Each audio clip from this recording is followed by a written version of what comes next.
Baik, sekarang ni kita akan masuk kepada 9.2 iaitu Rules of Differentiation. So, untuk pandai differentiate, kamu kena mahir dengan semua rules yang ada. So, yang pertama kita tengok dulu. Yang pertama iaitu derivative of a constant. Okay? If k is a real number and f(x) adalah sama dengan k, so kalau kita differentiate dia, kita akan dapat kosong. Basically senang je. Kalau kamu differentiate constant, dia adalah sama dengan kosong. So ini f prime x dia adalah sama dengan kosong. Ini f prime x dia adalah sama dengan kosong. Ingat, ln 8 ni adalah constant ataupun value. Bila differentiate dapat kosong. Ini pun sama, ini adalah value. So f prime x adalah sama dengan kosong. Okay, simple. Differentiate constant, dapat kosong. Kemudian yang kedua adalah derivative of function of the form x to the power of n. Okay, so basically ini rumus dia. Dia akan jadi n x n minus 1. Tapi saya suka buat macam ni. Okay, katakan example 4 ni, kamu ada fx adalah sama dengan x kuasa 5. So cara dia adalah f prime x akan jadi, okay, 5 ni turun depan. Okay, dia turun depan ni, dia akan jadi 5x. Kemudian 5 tadi tu tolak 1. So dia akan jadi 4. So jawapan dia adalah 5x kuasa 4. Baik, untuk yang ini adalah sama dengan x kuasa 1/2. Sama juga f prime x, dia akan jadi 1/2 ni turun depan. So dia akan turun dulu 1/2. Kemudian kuasa x. Kemudian yang atas ni kita tolak 1. Okay, so sebab tu kamu nampak di sini n tolak 1. So bila kamu tolak 1, kamu akan dapat negatif 1/2. So ini akan jadi 1/2 square root of x. Okay. Kemudian untuk c, fx adalah sama dengan 1 over square root of x. So ini sebenarnya adalah sama dengan 1 over x kuasa 1/2. So kalau saya naikkan ke atas, dia akan jadi x kuasa negatif 1/2. Kemudian barulah kita differentiate. So differentiate macam biasa, ini akan turun depan dulu. So dia akan jadi negatif 1/2. Kemudian ini x. Kemudian ini negatif 1/2. Kita tolak lagi 1. So kita akan dapat negatif 1/2 x. Ini akan jadi negatif 3/2. So inilah jawapan dia. Simple saja. Okay. Caranya saya ulang lagi sekali.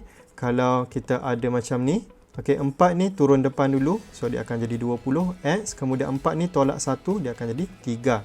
So simple saja. Kemudian kita pergi kepada derivative of function of the form kxn. Okay, yang ini saya dah bagi tahu dah dengan last example tadi. Basically kamu hanya darab saja n tu dengan k. So sebagai contoh yang ini, okay, fx adalah sama dengan 5x kuasa 1.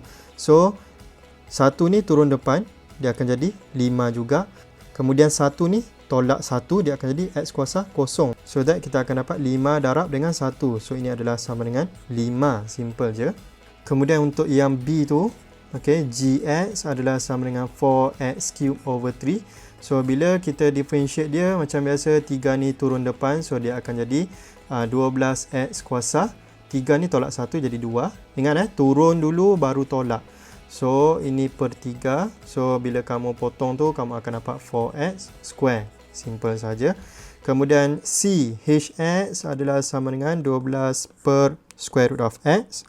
So kalau saya rearrange, ini adalah sama dengan 12 x kuasa negatif 1/2. So bila kita differentiate, kita akan dapat ini turun depan dulu. So negatif 1/2 darab dengan 12 x kuasa, baik ini tolak 1, kita akan dapat negatif 3/2. So ini akan jadi negatif 6x kuasa negatif 3/2. So kalau kamu nak turunkan pun boleh. So dia akan jadi x kuasa 3/2. So simple saja untuk rules yang ketiga ni. Kemudian derivative of a sum or difference. So kalau kamu ada hx adalah sama dengan fx plus minus gx. So h prime x adalah sama dengan f prime x plus minus g prime x. So basically macam ni untuk a. Okay, fx adalah sama dengan x kuasa 4 tambah x kuasa 2. So f prime x, okay, differentiate saja, ini akan jadi 4x cube plus 2x. Simple je. Okay, untuk yang ini, dia akan jadi 12x kuasa 2. Baik, so yang ini akan jadi 1 over x square. So ini adalah sama dengan negatif x to the power of negative 2. So bila differentiate, dia akan jadi negatif 2 turun depan. So dia akan jadi 2. Kemudian x kuasa negatif 3. So ini kita akan dapat plus 2x to the power of negative 3 minus 1. Selesai. Meaning that untuk rules ini, kamu differentiate yang ini, differentiate yang ini, differentiate yang ini. Itu sahaja maksud dia. Okay, C. Fx adalah sama dengan 3 square root of x. Okay, yang ini saya akan ubah kepada 3x to the power of 1 over 2. Okay, plus 2x to the power of negative 1 over 2 plus square root of 2. Okay, yang ini kalau kamu nak ubah pun boleh juga sebab ini adalah constant je. Nanti bila differentiate kita akan dapat kosong. So ini bila differentiate kita akan dapat 3 darab dengan 1 per 2. Ini x kuasa 1 per 2 tolak 1 tambah dengan 2. Ini darab negatif 1 per 2. X kuasa negatif 1 per 2 tolak 1. Ini tambah kosong. So kita akan dapat 3 per 2 x kuasa negatif 1 per 2 tolak x kuasa negatif 3 per 2. Okay, so kalau kamu nak simplify pun boleh. Dia akan jadi 3 over 2 square root of x minus 1 over x to the power of 3 over 2. Simple sahaja. Okay, so untuk next rules kita akan pergi kepada video yang seterusnya. Itu sahaja. Thank you guys.